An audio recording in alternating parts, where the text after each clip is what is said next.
So today on ZBR Garage, we're going to be installing that alternator and that truck.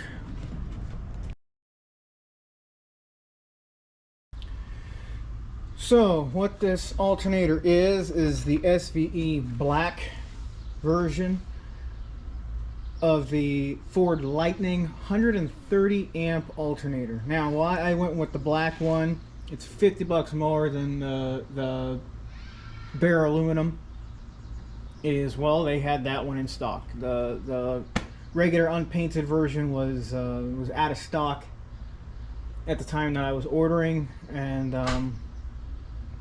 so I opted to just get this one. Black isn't too bad. Plus, probably will age better. So they do spec this out for a Lightning, but again, just like the radiator we just installed, this guy is going to be bolt in for any of the 90s 3G alternators, at least as far as the V8s go. The inline 6s, they have a different mounting point. So anyway, let's get carried on with it. So reasons why I decided to go with the SVE alternator here is, one, you could say it's the cheapest 130 amp alternator you could get. Plus, when you also take into account, I know this will fit the truck versus going to an auto parts store and trying to find a Power Stroke alternator or a Econoline alternator, all that jazz. This basically ready to run out of the box, and it was $200 for the black one. It's $150 for the regular painted one. Now, also, these are new alternators. You don't send in a core charge. You don't have to send in the old alternator to get a core charge back. Since these are new, there's no core charge. And for me,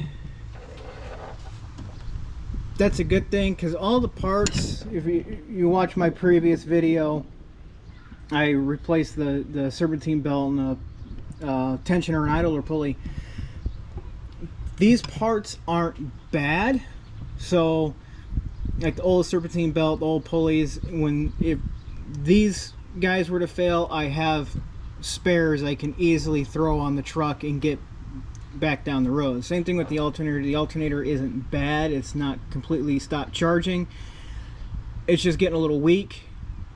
At idle, you know, the voltage drops and stuff, so I know she's getting a little tired.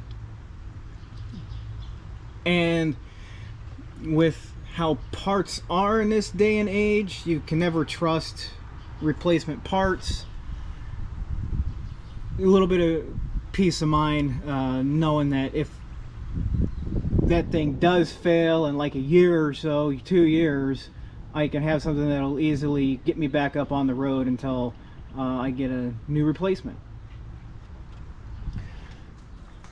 So what we'll need for starters, the actual mounting bolts is going to be a 1/2 inch on holding the alternator on, plus you're going to want a 10 mil metric to get the power wire off. Also, another thing I should say real quick, being that this is a 130 amp versus the factory 95 amp, some people say the power wire upgrade, which I'm sure is beneficial, but for 130 amp, being this was a factory option, don't have to do that. These rigs had a big enough wires to be able to run 130 amp. Is it playing it safe? getting that added power wire, sure. Now, if you were going to go up bigger than that, get the 200 amp alternator or whatever, then yes, the power wire upgrade is a must for that. Also, I technically don't have any reason right now as to really push this alternator. I don't have a sound system. I don't have, you know, extra running lights or whatever. It's just a factory upgrade to maintain the drivability of a factory truck, I guess.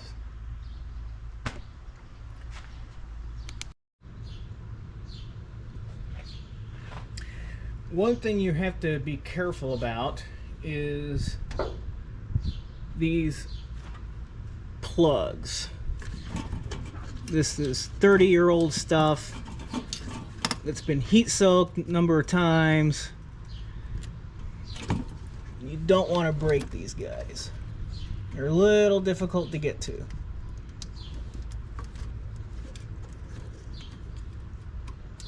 Might be better off waiting until I get this off and then trying to mess with it.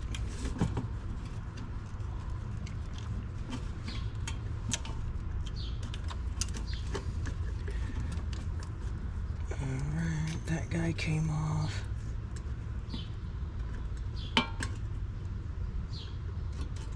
Alright, cool.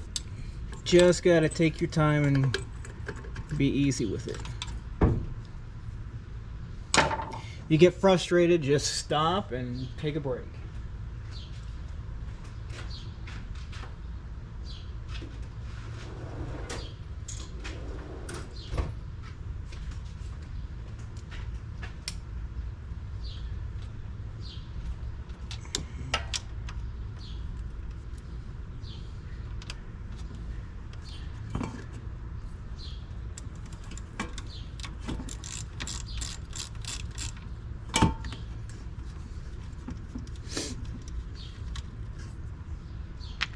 These 3G alternators, man, they're a lot simpler than the old, what was it, the 1 or 2G? I know my 92 F150 had the older style radiator, alternator, and yeah, to cut and splice, it was part of the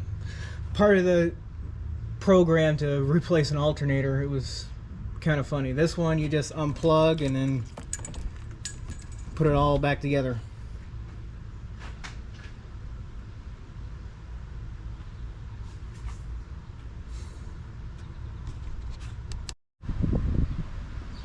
Now that we got the electrical connectors off, now it's time for actually removing the alternator. First, you got to remove the serpentine belt, and the nut for the tensioner pulley is actually going to be a 15 millimeter. So, joys of working on 80s and 90s American stuff is constant jumping back and forth between metric and standard.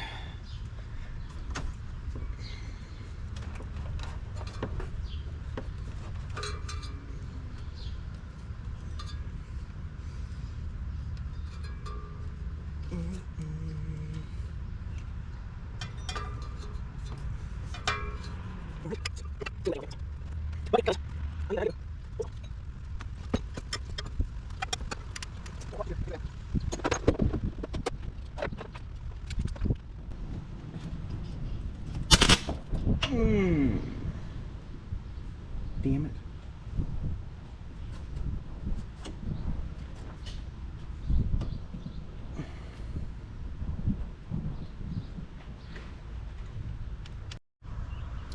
Oh yeah, and also disconnect the negative battery terminal.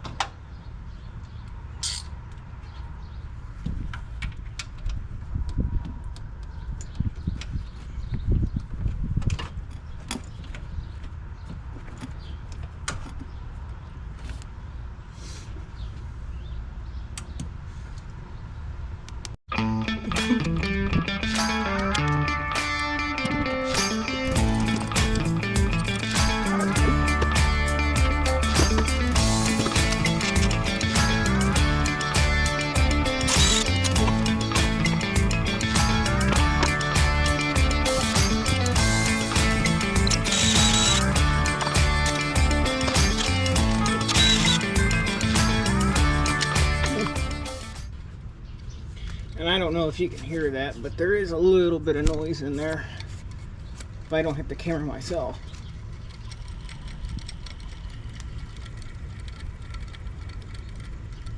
Don't know if you'll be able to pick that up.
I've had bad pulleys and stuff before, and again, experience with aftermarket stuff from an auto parts store.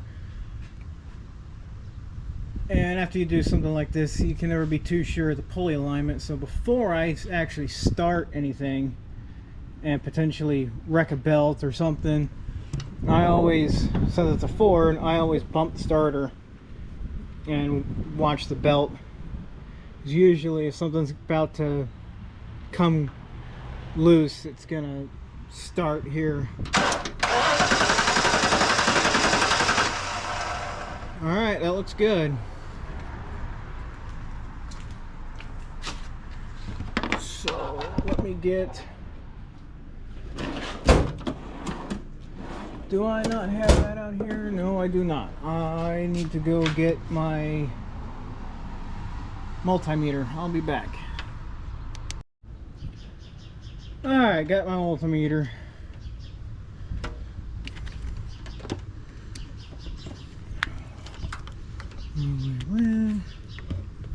Let's see if that'll hold.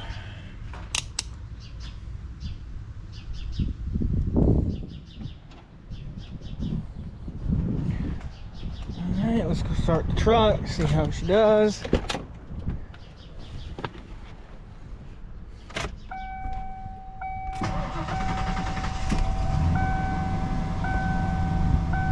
Volt gauge looks good.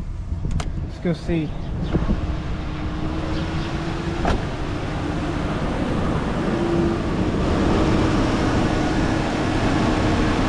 Sweet. Alright. Now let's check everything except for the radio. Don't want YouTube to dog me.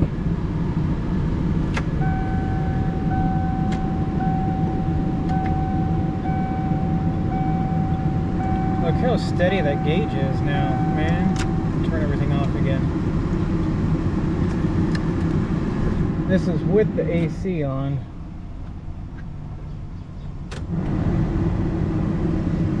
It was a little bit, but doesn't, jumps right back up, it looks like.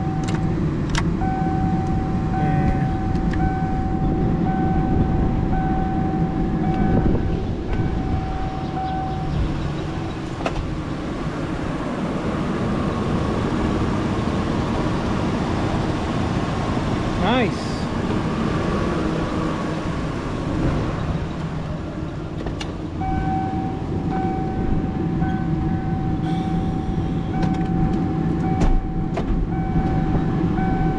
at that. Used to drop down quite a bit.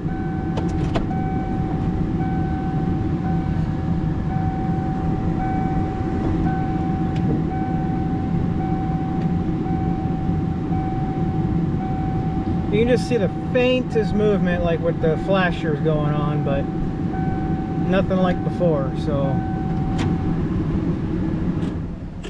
sweet. Also, I have to check when it rains or when I wash the truck or something, see if that belt squeak went away.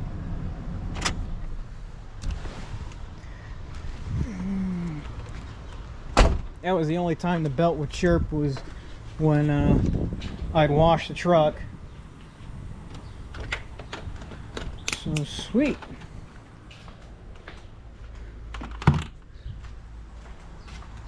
I call that a success. Obviously, just like with the radiator, just gonna have to see the put on the miles, and only time will attest to the longevity of this alternator. So anyway, I think that will conclude the video on installing the SVE alternator in a 95 F-150.